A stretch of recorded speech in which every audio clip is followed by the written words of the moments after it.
श्रीमद् भगवद गीता अध्याय 1 अर्जुन विषाद योग। ओम श्री गणेशाय नमः। ओम नमो भगवते वासुदेवाय। जय श्री कृष्ण। नमस्कार मित्रों, आज हम प्रारंभ कर रहे हैं श्रीमद् भगवद गीता के प्रथम अध्याय अर्जुन विषाद योग का। यह केवल महाभारत के युद्ध का वर्णन नहीं है, बल्कि मानव जीवन के सबसे गहरे प्रश्नों का आरंभ है। जब भी मनुष्य जीवन में कठिन परिस्थितियों का सामना करता है, जब उसे सही और गलत का निर्णय करना कठिन लगता है, तब श्रीमद् भगवद गीता उसका मार्गदर्शन करती है।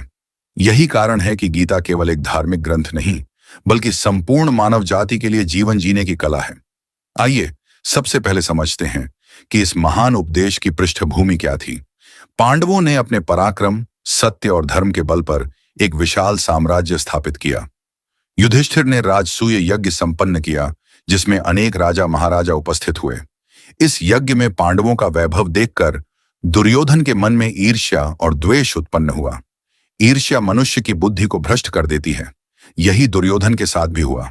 अपने मामा शकुनी की कुटिल योजना के अनुसार उसने युधिष्ठिर को द्यूत क्रीड़ा के लिए आमंत्रित किया। युधिष्ठिर धर्म का पालन करते हुए निमंत्रण अस्वीकार नहीं कर सके। शकुनी ने छल और कपट से एक एक करके पांडवों का राज्य, धन, सेना, महल और अंत में द्रौपदी तक को दांव पर जीत लिया। सभा में द्रौपदी का अपमान हुआ। उस समय भगवान श्री कृष्ण ने उनकी लाज की रक्षा की। उसी दिन महाभारत युद्ध के बीज बो दिए गए। निर्णय हुआ कि पांडव 12 वर्ष वनवास और 1 वर्ष अज्ञातवास में रहेंगे। यदि अज्ञातवास में उनकी पहचान हो जाती तो उन्हें पुनः वनवास भुगतना पड़ता। पांडवों ने धैर्य और धर्म के साथ अपने सभी कष्ट सहन किए और 13 वर्ष पूर्ण होने पर अपना राज्य वापस मांगा। किंतु दुर्योधन अहंकार में इतना डूब चुका था कि उसने कहा, मैं सुई की नोक के बराबर भूमि भी नहीं दूंगा। अब युद्ध टालना लगभग असंभव हो गया। भगवान श्री कृष्ण स्वयं शांति स्थापित करना चाहते थे। वे हस्तिनापुर में शांति दूत बनकर गए और दुर्योधन से कहा कि यदि पूरा राज्य नहीं देना चाहते तो केवल 5 गांव ही दे दो। लेकिन दुर्योधन ने यह प्रस्ताव भी ठुकरा दिया। युद्ध निश्चित हो गया।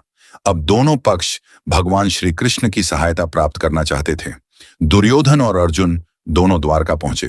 उस समय भगवान विश्राम कर रहे थे। दुर्योधन उनके सिरहाने बैठ गया, क्योंकि उसे अपने पद और अधिकार का अभिमान था। अर्जुन विनम्रता से भगवान के चरणों के पास हाथ जोड़कर खड़े हो गए। जब भगवान जागे तो उनकी पहली दृष्टि अर्जुन पर पड़ी। उन्होंने दोनों का सम्मान किया और कहा, एक ओर मेरी करोड़ों वीरों वाली नारायणी सेना होगी और दूसरी ओर मैं स्वयं रहूंगा, किंतु युद्ध में शस्त्र नहीं उठाऊंगा। पहले चुनाव का अधिकार अर्जुन को है। अर्जुन ने बिना किसी विलंब के भगवान श्री कृष्ण को चुना। दुर्योधन मन ही मन प्रसन्न हो गया कि उसे विशाल सेना मिल गई। भगवान ने अर्जुन से पूछा, जब मैं युद्ध नहीं करूंगा तब तुमने मुझे क्यों चुना? अर्जुन ने उत्तर दिया, प्रभु, संसार की सारी शक्तियां आपके भीतर हैं।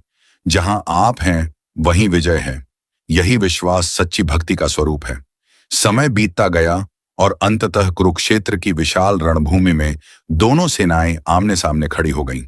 चारों ओर शंखों की गूंज, हाथियों की चिंगाड़, घोड़ों की टापें और लाखों योद्धाओं का उत्साह दिखाई दे रहा था। इसी समय अर्जुन ने भगवान श्री कृष्ण से कहा, हे कृष्ण, मेरा रथ दोनों सेनाओं के बीच ले चलिए, ताकि मैं देख सकूं कि मुझे किन किन लोगों से युद्ध करना है। भगवान श्री कृष्ण रथ को भीष्म, पितामह और द्रोणाचार्य के सामने ले आए।